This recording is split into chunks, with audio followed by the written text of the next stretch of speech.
नमस्कार दोस्तों, गार्गी क्लासेस पर आपका स्वागत है। डेट आज की 25 फरवरी 2021 और देख लेते हैं इंडियन एक्सप्रेस की इंपॉर्टेंट न्यूज़ जो हम डिस्कस करने वाले हैं इस वीडियो में।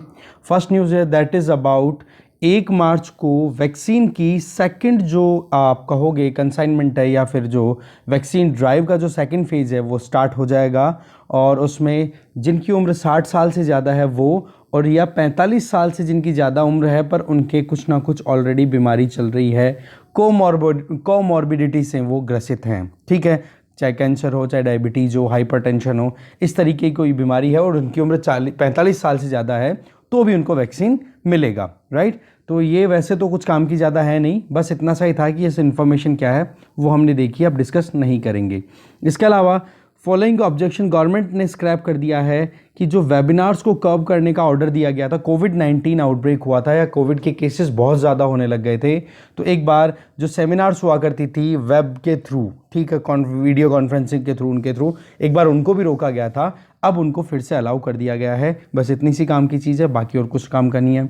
इधर राजस्थान स्टेट गवर्नमेंट ने बजट पेश किया है जिसमें यूनिवर्सल हेल्थ कवरेज और साथ में यूनिवर्सल हेल्थ की बात की है और दूसरी राइट टू हेल्थ, ये एक एक्ट लाने की बात भी की है। इस आर्टिकल को हम पूरे वीडियो के डिस्कशन में सबसे लास्ट में डिस्कस करेंगे। अगर आप राजस्थान एडमिनिस्ट्रेटिव सर्विसेज के प्रिपरेशन कर रहे हो तो आपको ये वीडियो लास्ट में देख लेना है, बाकी यूपीएससी पॉइंट ऑफ व्यू से बिल्कुल भी काम का नहीं है।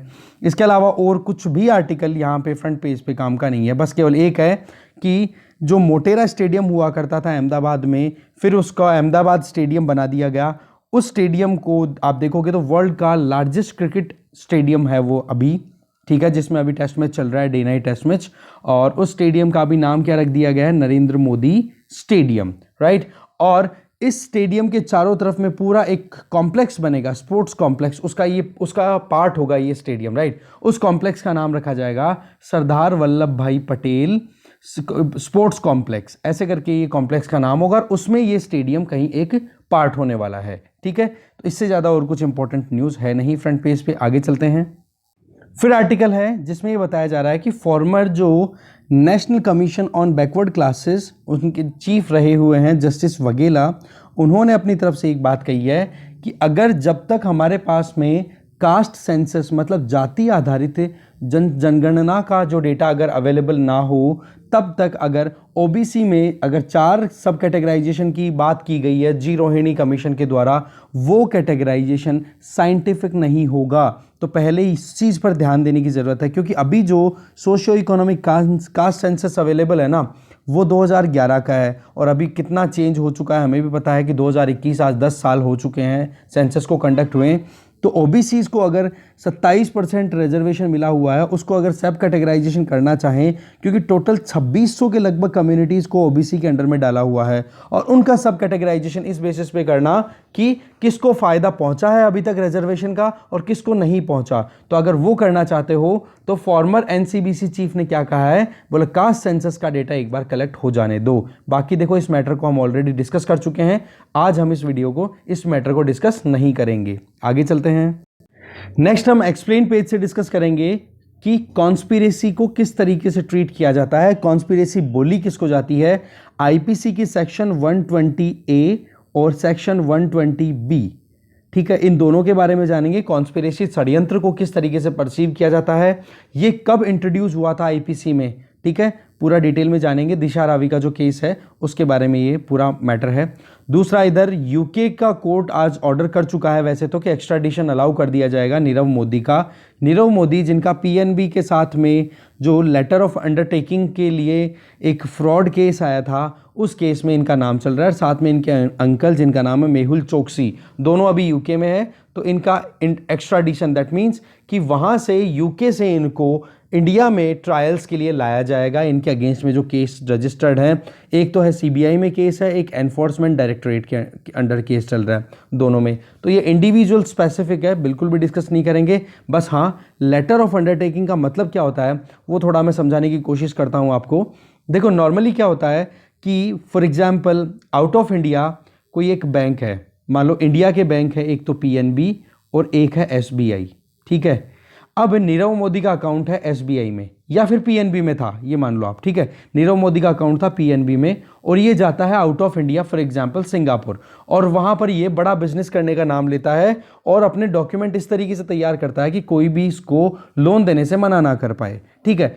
अब वो पीएनबी से रिक्वेस्ट करता है कि यहां पर आपकी ब्रांच तो है नहीं, तो दूसरी यहां पर ब्रांच है एसबीआई की, ठीक है। तो आप लेटर ऑफ अंडरटेकिंग दे दो, जिससे क्या होगा कि उस लेटर के बेसिस पे मैं एसबीआई से लोन ले लूं, जबकि आप एक केवल गारंटर बन जाओ मेरे। तो इस तरीके से एसबीआई से इसने लोन ले लिया और लोन का पूरा घोटाला निकल के आया 13,600 करोड़ रुपए का।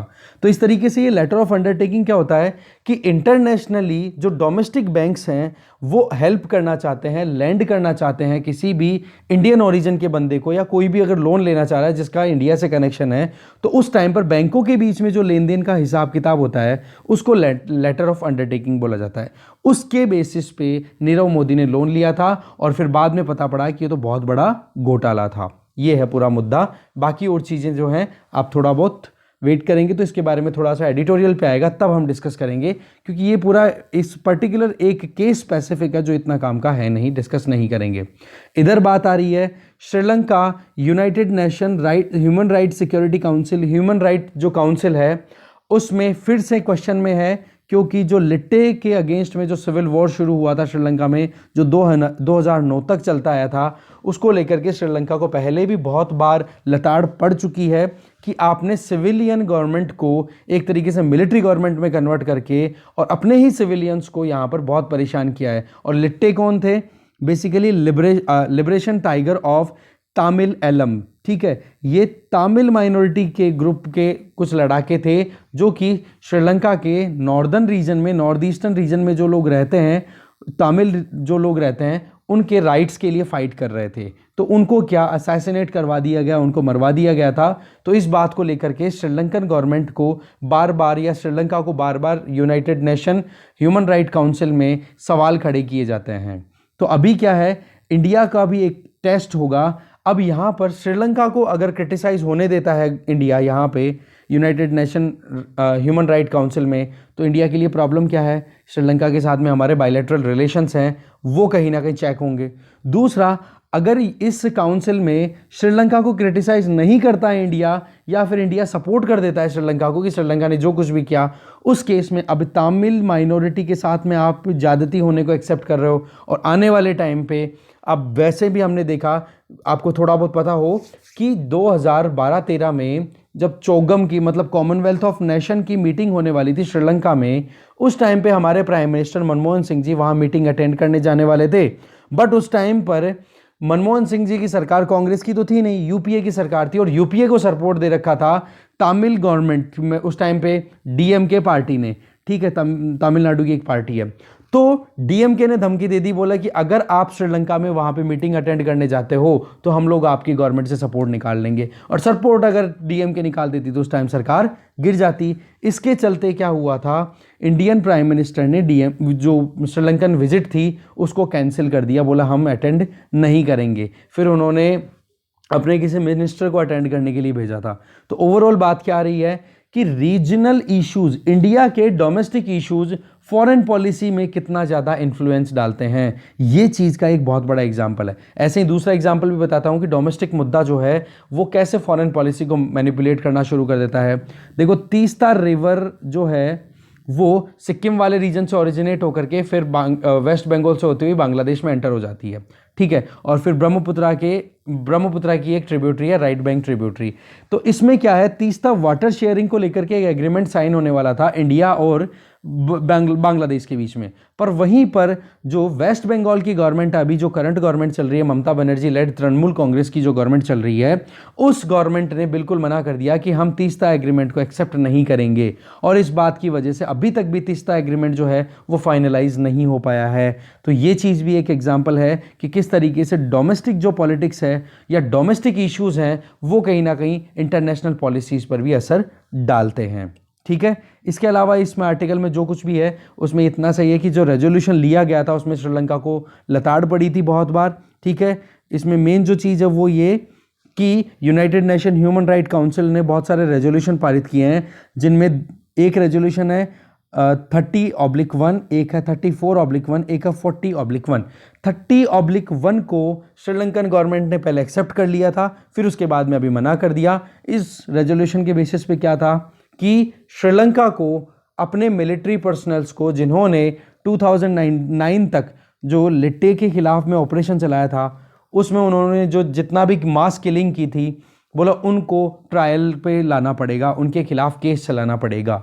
तो ये अपने आप में पहले तो एक्सेप्ट किया श्रीलंकन गवर्नमेंट ने, अब जैसे ही नई गवर्नमेंट आई है उन्होंने 30/1 क्लॉज है इस रेजोल्यूशन का, उसको रिजेक्ट कर दिया। तो यहाँ से प्रीलिम्स के लिए क्या क्वेश्चन बन सकता है कि रिसेंटली 30 क्लॉज 1, 34 क्लॉज 1, 40 क्लॉज 1 ये क्या थे, ये किससे एसोसिएटेड थे? तो हमें ध्यान होना चाहिए United nation human rights council के रेजोल्यूशन से एसोसिएटेड, और वो भी स्पेसिफिकली श्रीलंका से एसोसिएटेड।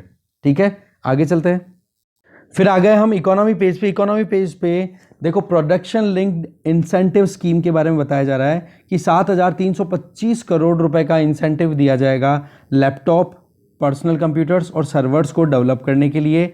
ऐसे ही आउटले 15,000 करोड़ का फिक्स किया गया फार्मास्यूटिकल सेक्टर में प्रोडक्शन को इंप्रूव करने के लिए। बाकी और कुछ भी नहीं है इस आर्टिकल में डिस्कस करने लायक, हम डिस्कस नहीं करेंगे। इधर ये वाला जो है जिसमें रिन्यू पावर, ये एक रिन्यूएबल एनर्जी प्रोड्यूस करने के लिए इंडियन एक कंपनी है, वो नेस्डैक का मतलब हो गया न्यूयॉर्क स्टॉक एक्सचेंज में रजिस्टर होने के लिए काम कर रही है, कोलैबोरेशन किया है। बिल्कुल काम का आर्टिकल नहीं है, बस इतना ध्यान रख लो कि रिन्यू पावर क्या है, इंडियन कंपनी है, रिन्यूएबल एनर्जी के लिए काम करती है। और दूसरा नेस्डैक क्या हो गया, न्यूयॉर्क स्टॉक एक्सचेंज। ठीक है, इतना सही पता रखना है, बाकी और कुछ नहीं। फिर हम यहाँ पे आर्टिकल डिस्कस करने वाला है ये वाला कि प्राइवेट बैंक्स को गवर्नमेंट ने अपनी तरफ से अलाउ कर दिया है कि वो भी गवर्नमेंट बिजनेसेस में पार्टिसिपेट कर सकते हैं, जैसे कि टैक्स कलेक्शन का काम हो गया या पेंशन पेमेंट्स का काम हो गया, स्मॉल सेविंग स्कीम्स हो गई। इससे क्या होगा कि प्राइवेट बैंक्स को और ज़्यादा एक फैसिलिटेशन का मौका मिल रहा है, और साथ में प्राइवेटाइजेशन का जो एक शुरुआत की है गवर्नमेंट ऑफ इंडिया ने, उसको एक बूस्ट भी मिलेगा। तो यही चीज़ यहाँ पे बताई जा रही है कि प्राइवेट सेक्टर बैंक्स को एक फोर फ्रंट का रोल प्ले करने का मौका मिलेगा।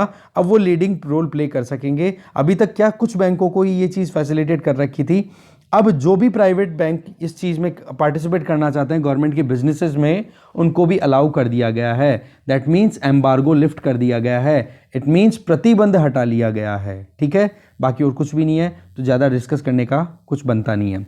इसके अलावा दो छोटी छोटी बातें हैं। एक तो ये कि ब्रिक्स फाइनेंस मीटिंग हुई है, उसको इंडिया ने भी चेयर किया है। तो एक तो आपको ब्रिक्स के बारे में गूगल करना है, ठीक है, यूपीएससी पॉइंट ऑफ व्यू से। दूसरा, इंडिया ने अपनी तरफ से डब्ल्यूटीओ में एक रेजोल्यूशन, एक डील एक तरीके से दायर की है, और उसमें मांग की है कि कुछ रिलैक्सेशन दिया जाए इंटेलेक्चुअल प्रॉपर्टी राइट्स में।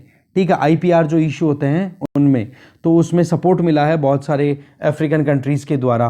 ठीक है, तो इसके अलावा और कुछ है नहीं। तो आपको डब्ल्यूटीओ और आईपीआर के बारे में थोड़ा सा पढ़ना है कि इंडिया में क्या मैकेनिज्म्स अवेलेबल है इंटेलेक्चुअल प्रॉपर्टी राइट्स से रिलेटेड, क्योंकि प्रीवियसली 1 या 2 क्वेश्चन आ चुके हैं। रिसेंट जो 2 एग्जाम हुई है ना 2019-2020 वाली प्रीलिम्स, उसमें ये क्वेश्चन आ भी चुके हैं, तो थोड़ा आप इसको ध्यान से पढ़ लें। ठीक है, आगे चलते हैं।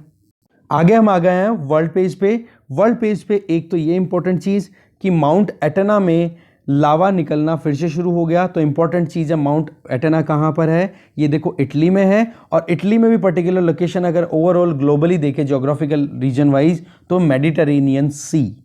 ठीक है, ये चीज़ें हमें ध्यान रखनी है, माउंट एटना।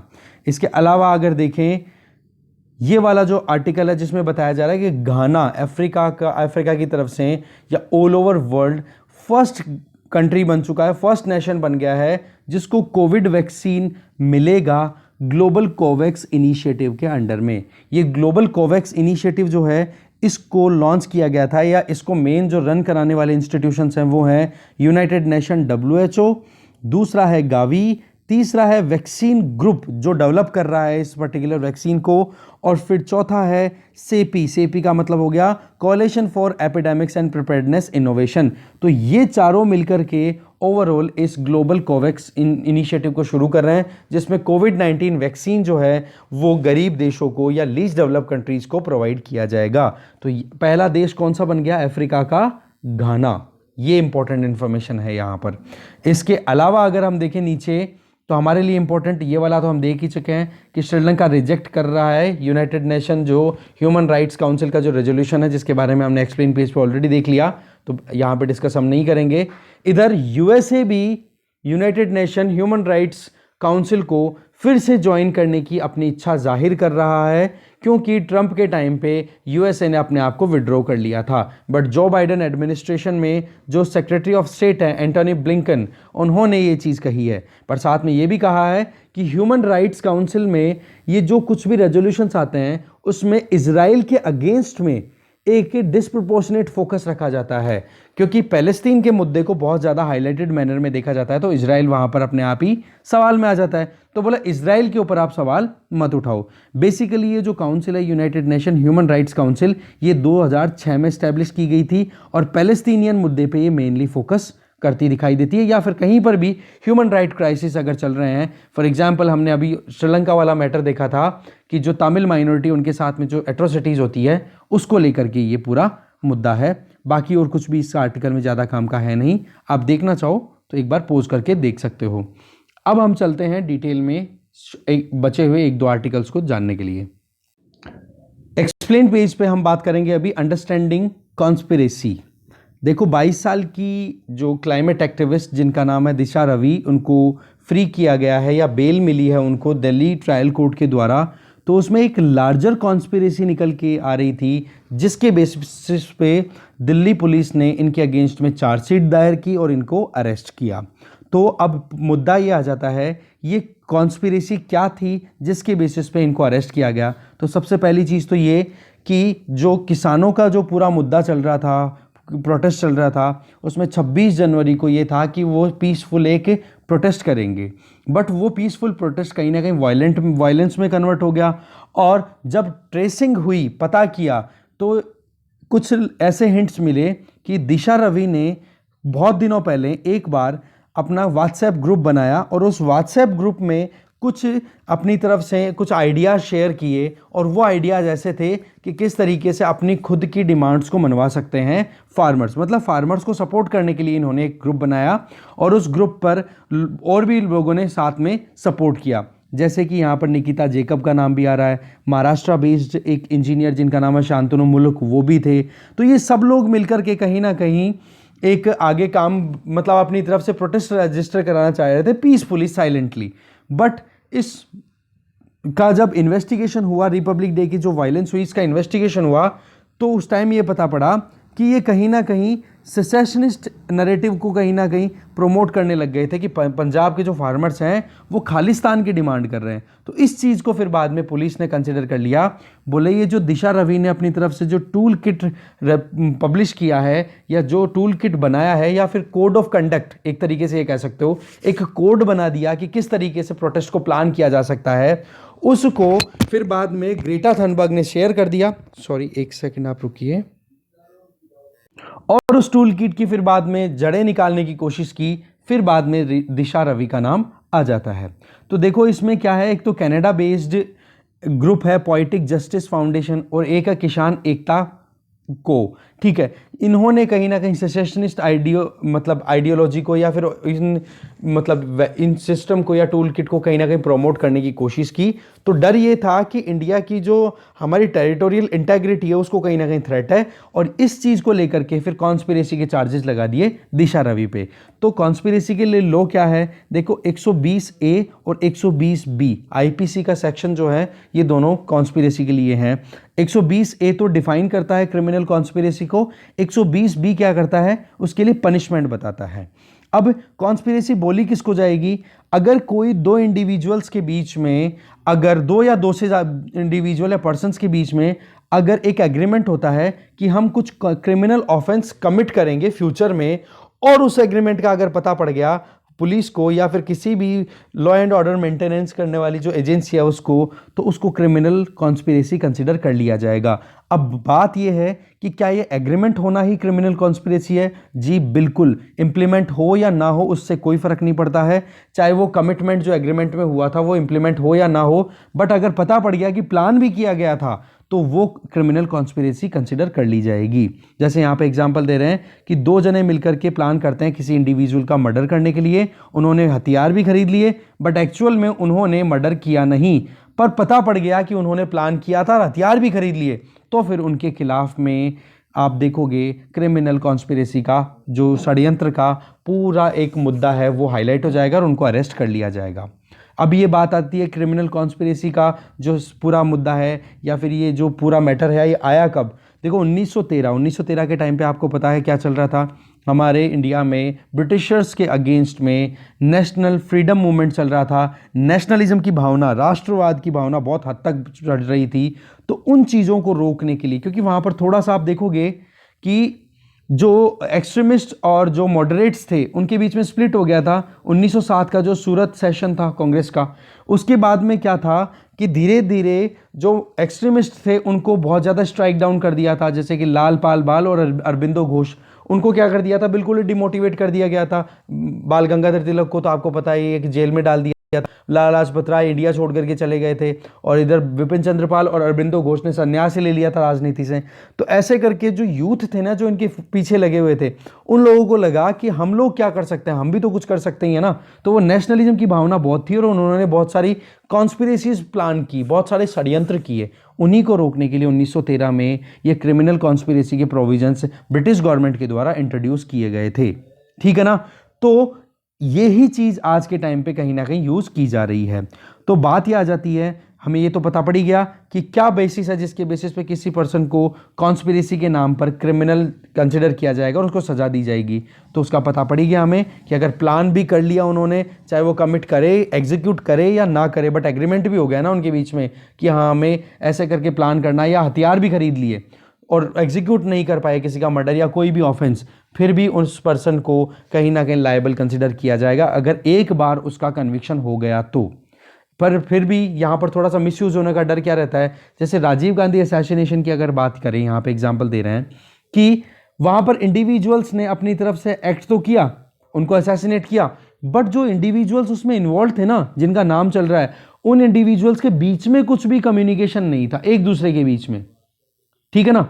तो उस केस में कॉन्स्पिरेसी तो कंसिडर नहीं की जाती, बट फिर भी उनको कॉन्स्पिरेसी के बेसिस पे सजा मिली हुई है क्योंकि उन्होंने असैसिनेट कर दिया। तो एक तो एग्जीक्यूशन का बेसिस हो गया और एक केवल डाउट का बेसिस हो गया। तो ये दिशा रवि का जो केस है वो केवल डाउट के बेसिस पे था, और डाउट में जब इन्वेस्टिगेशन की गई और जब ये कोर्ट में हियरिंग हुई तो कोर्ट ने एक ही चीज़ कही कि भाई एक चीज़ बताओ, अगर आपके पास में प्रॉपर एविडेंसेज ही नहीं है, दिल्ली पुलिस को कहा, तो आप किस तरीके से आप किसी को आप अक्यूज्ड बोल करके किसी को आप अरेस्ट कर सकते हो। तो उस चीज़ को ही बाद में फिर सुप्रीम कोर्ट ने अपनी तरफ से ये जो ट्रायल कोर्ट है उन्होंने फ्री किया कि ये चीज़ जो है वो बिल्कुल ही आप कह सकते हो freedom of speech and expression और दूसरा पीसफुल प्रोटेस्ट का जो राइट है हमारे इंडियन कॉन्स्टिट्यूशन के बेसिस पे, आप उसको वायलेट कर रहे हो, ठीक है। इसी तरीके से और भी एक केस को यहाँ पे बताया जा रहा है कि 1993 में दिल्ली ब्लास्ट केस जो हुए थे उस टाइम पे सुप्रीम कोर्ट ने ये कहा था कि जो कन्विक्शन है देवेंद्र पाल सिंह भुल्लर का, ठीक है, जो कि खालिस्तान की डिमांड को प्रमोट कर रहे थे, उन्होंने कॉन्स्पिरेसी पूरी की थी तो उनको अरेस्ट करना। तो पॉइंट यहाँ पे आता है कॉन्स्पिरेसी क्या होती है, क्या इसकी सज़ा है। सज़ा की अगर बात करें तो देखो 2 तरीके की पनिशमेंट यहाँ पे दी जाती है। ये जो ऊपर वाला है ना पूरा, ये तो पूरा का पूरा हमने ऑलरेडी डिस्कस कर लिया है कि कोर्ट ने क्या कहा, राइट।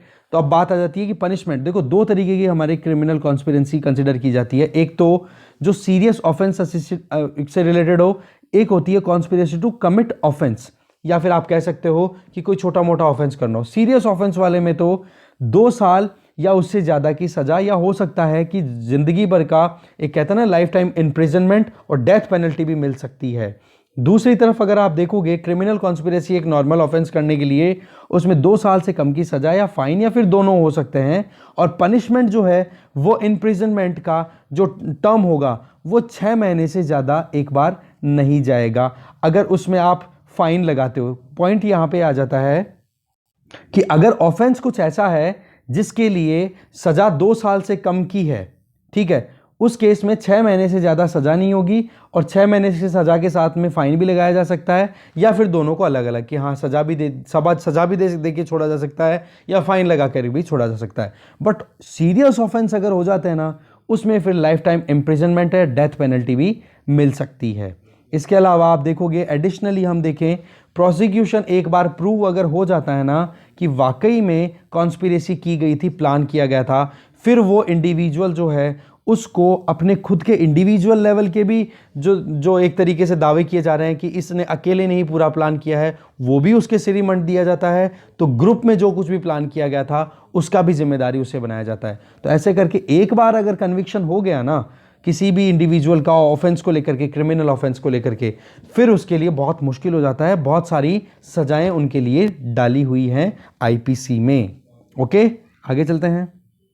और अब आज का लास्ट आर्टिकल, राजस्थान गवर्नमेंट ने बजट पेश किया है जिसमें यूनिवर्सल हेल्थ और राइट टू हेल्थ ये जल्दी लाने की बात कही है। राजस्थान के चीफ मिनिस्टर अशोक गहलोत ने वेंसडे को अपनी तरफ से हेल्थ इंफ्रास्ट्रक्चर को रीइंफोर्स बूस्ट देने के लिए पैसे की बात भी कही है और Rajasthan model of public health की बात भी कही है, जिसमें राइट टू हेल्थ बिल भी लाने की बात की जा रही है इसी बजट सेशन में। इसके अलावा जो मेन फोकस रहेगा वो प्रिवेंटिव केयर, प्राइमरी केयर और क्यूरेटिव केयर पे ध्यान दिया जाएगा, जो कि डब्ल्यूएचओ के द्वारा एनविसाज किया हुआ है, डब्ल्यूएचओ ने अपनी तरफ से बताया हुआ है। तो राइट टू हेल्थ है ना, उसमें क्या है, ये पहली बार है कि बजट में, स्टेट के बजट में इस चीज़ को मेंशन किया गया है कि राइट टू हेल्थ। और वैसे नॉर्मली अगर आप देखोगे ना राइट टू हेल्थ आता कैसे है, ये आप इसमें देखोगे आर्टिकल 21 में, ठीक है। बट इंडिया, राजस्थान की तरफ से ये स्टेट सब्जेक्ट है ना हेल्थ, तो उस पर अभी ये कानून लाया जाएगा जिसमें यहाँ पर ज़्यादा से ज़्यादा लोगों को यूनिवर्सल हेल्थ कवरेज प्रोवाइड किया जाए। इसके लिए 3500 करोड़ रुपए का आप कह सकते हो अलोकेशन किया जा रहा है अपकमिंग फाइनेंस ईयर में, जो कि 2021-22 का पूरा टेन्योर रहेगा, ठीक है। अभी हमें पता है कि जो आयुष्मान भारत स्कीम है जिसमें 5 लाख तक का हेल्थ कवरेज मिलता है, इस स्कीम को राजस्थान गवर्नमेंट ने अपने हिसाब से नाम दिया हुआ है आयुष्मान भारत महात्मा गांधी राजस्थान स्वास्थ्य बीमा योजना। तो इसमें क्या है, जो कॉन्ट्रैक्ट वर्कर्स हैं, स्मॉल एंड मार्जिनल फार्मर्स हैं, इनको जो एलिजिबल हैं कि जिनको फ्री में मतलब आप इंश्योरेंस प्रोवाइड करो और साथ में 50% तक की कॉस्ट इंश्योरेंस प्रीमियम भी देने की फैसिलिटी दे रहे हैं, कि मतलब जो लोग अभी बच रहे हैं, जो गरीबी की ज़िंदगी जी रहे हैं, उन लोगों को भी बेनिफिट दिया जाएगा। देखो जो ऑलरेडी कवर्ड है ना बीपीएल फैमिलीज़, ठीक है, आयुष्मान भारत स्कीम के अंडर में, जिनको 5 लाख रुपए तक का एनुअली इंश्योरेंस प्रोवाइड किया जाता है, अगर उनके कोई भी प्रॉब्लम होती है, हॉस्पिटलाइजेशन के जो भी चार्जेस होते हैं उनका सारा फ्री में हो जाता है 5 लाख रुपए तक का। पर अब से क्या है, contract worker, small and marginal farmer, इनको भी अब एलिजिबल कर दिया गया है कि वो भी अब फ्री में हेल्थ स्कीम का फ़ायदा उठा सकते हैं। पर हाँ, अब उनको 50% कॉस्ट जो है इंश्योरेंस प्रीमियम की वो बियर करनी पड़ेगी, तब जाकर के ये बेनिफिट हो जाएगा, और वो है 850 रुपये 1 साल के। तो ऐसे क्या होगा, 1 साल में 1 साल के लिए वो इंश्योर हो जाएंगे और एक कैशलेस ट्रीटमेंट मिलेगा 5 लाख रुपए तक का 1 साल के लिए। इसी तरीके से राइट टू हेल्थ बिल भी लाया जाएगा, जिसमें फाइनलाइज किया जाएगा कि कैटास्ट्रॉफिक, अगर जैसे अभी आपने देखा कि कोविड-19 का कितना बड़ा परेशानी का कारण बना था, तो उन चीज़ों को टैकल करने के लिए। इसके अलावा बहुत सारे और भी प्राइमरी हेल्थ केयर सिस्टम है, उसकी फैसिलिटी अवेल कराना 30 किलोमीटर की रेंज के अंदर में, ठीक है। प्राइमरी केयर फैसिलिटी अवेलेबल कराना 12 किलोमीटर के अंदर में। ये चीज़ें भी कहीं ना कहीं एनविसाज की गई हैं इस बजट सेशन में, जो ये बिल गवर्नमेंट ऑफ राजस्थान के द्वारा इंट्रोड्यूस किया गया हुआ है। इसके अलावा 3000 मतलब एक तरीके से रुपए जो हैं वो प्रोवाइड किए जाएंगे पर कैपिटा बजट के हिसाब से, मतलब एक इंडिविजुअल पे 3000 रुपये खर्च करने की बात की जा रही है एनुअली हेल्थ के लिए। 25 डिस्ट्रिक्ट हेडक्वार्टर्स पे नर्सिंग कॉलेजेस खोले जाएंगे, और जो ऑलरेडी मुख्यमंत्री निशुल्क जन योजना है, जांच योजना है, जिसमें ये टेस्टिंग होती है, डायग्नोसिस होता है बीमारी का, वो देखो अब एक्सपेंड कर दिया जाएगा और ज़्यादा उसमें टेस्टिंग के लिए स्कीम, मतलब जो फैसिलिटी है, बीमारियां हैं, उनका कवरेज बढ़ा दिया जाएगा। इसके अलावा CHCs, PHCs इनको अपग्रेड किया जाएगा, ये फैसिलिटी बताई जा रही है। बाकी और चीज़ें देखो फैक्चुअल हैं, बिल्कुल भी ना तो याद रखने लायक है ना याद रखना है आपको, ठीक है। बाकी तो कुछ काम का है नहीं। ये एक आप देख सकते हो कि एक institute of tropical medicine and virology, ठीक है, ये कहीं ना कहीं कोविड-19 के एक्सपीरियंसेस को ध्यान में रखते हुए स्टैब्लिश किया जाएगा जयपुर में, ठीक है। लगभग 50 करोड़ रुपए का इसमें बजट लगेगा, खर्चा लगेगा वो। और इसके अलावा कुछ प्लेटफॉर्म जोधपुर की तरफ भी बनाए जाएंगे, जिसमें Umaid post graduate institute of the maternity and neonatal, ये भी कहीं ना कहीं रीजनल कैंसर इंस्टीट्यूट के तौर पे इस्टेब्लिश किया जाएगा। तो ये 2 इंस्टीट्यूशन आपको नाम याद रखने, इनको बहुत इंपॉर्टेंट है। यही चीज़ है हॉस्पिटल मैनेजमेंट कैडर, मतलब कि हॉस्पिटल में जो पूरा मैनेजमेंट सिस्टम को पूरा मैनेज करना, उसके लिए एक नया कैडर बनाना, नई जॉब वैकेंसीज निकालना, नया ही एक डिपार्टमेंट बना देना, उसके लिए भी अब काम किया जाएगा प्रॉपरली। यानी इस अनाउंसमेंट में और भी चीज़ें बताई जा रही हैं। ठीक है, यही चीज़ थी, मोटी मोटी हमने देख ली, डिस्कशन यही खत्म है। Thank you very much.